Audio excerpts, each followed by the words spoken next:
હતું એમાં વાંદરો રહેતો તો એક ઝાડના ઝાડ ઉપર વાંદરાને ભૂખ લાગે તો જાંબુ ખાતો અને તરસ લાગે ત્યારે પાણી પીતો અને થોડે દૂર પાણીમાં ઊંડા પાણીમાં એક મગર અને મગરી રહેતી હતી તે પછી મગર રોજ વાંદરા કાલે ખાવાની શોધમાં જાંબુડા ખાવા જતી તે પછી એ ધરાઈને જાંબુ ખાતો અને એ મગર કહે લાવો ને થોડા જાંબુડા મારે મગરી સાતુરે આપો ને મારી મગરી માટે પણ આપો ને તે ઓલા વાંદરા ભાઈ કહે કે સારું તો ઓલા વાંદરા ભાઈ આપ્યા અને પછી મગરી કહે કે તમારો વાંદરા ભાઈ અને પછી ફરી મગર બોલે કે તમારો ખૂબ ખૂબ આભાર તે પછી ઓલો વાંદરો કહે એમાં ભાઈબંધ તું તો મારો દોસ્ત છો એમાં એવું કહેવા હું તારો મદદ કરવા હોય ત્યારે અને પછી ઓલો મગર કહે કે હવે હું જાઉં છું તો ઓલો મગર ગયો ને ઓલી મગરીને જાંબુડા ખાધા અને પછી મગરી વિચારવા માંડી કે આટલા મીઠા જાંબુડા ખાનાર મગરી ઓલા વાંદરાનું કાજુ કેટલું મીઠું હશે તો મગરી મગરને કહે કે આ વાંદરા ભાઈનું કાજુ ખાવું છે વાંદરા ભાઈને લઈ આવો અને ઓલો મગર કહે કે મારે એવું ના કરાય એ તો મારો દોસ્ત છે તે ઓલો એ મારો મિત્ર છે તે ઓલી મગરી કહે તમે કાલ સવારે લેતા આવજો ને કે હું મારો જીવ છોડી દઈશ તો ઓલી મગરી રડવા માંડી કે પછી તમારો મિત્ર વાલો છે કે હું વાલી છું તે ઓલો મગર બોલે કે હું કાલે લઈ આવીશ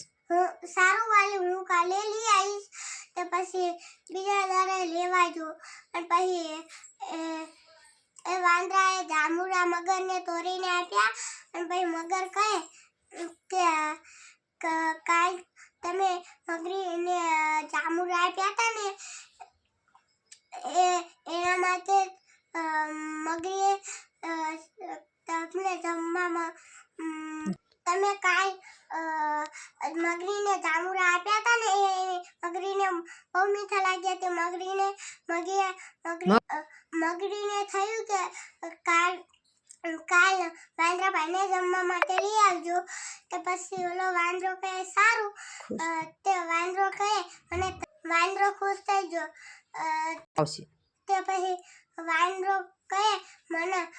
તરતા નહીં આવડતું તે ઓલો મગર બોલી કે ચિંતા ના કરશો મારી પેટ ઉપર તમે બેસજો તો પછી ઓલો વાંદરો બોલે સારું તો પછી મગર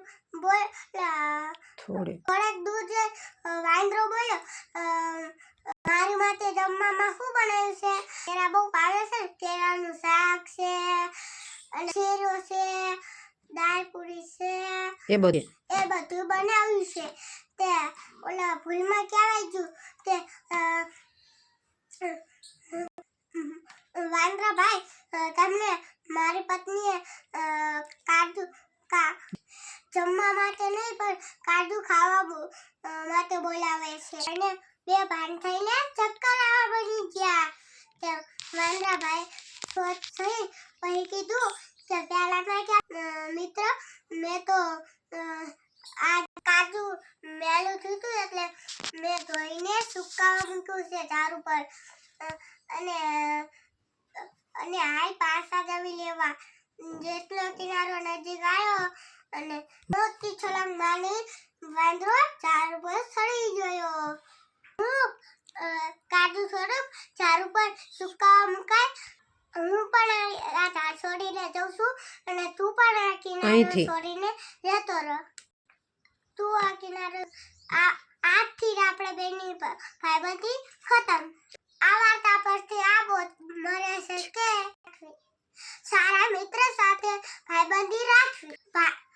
ખરાબ મિત્ર હોય એની સાથે ભાઈબંધી છોડી દેવી વહેલા.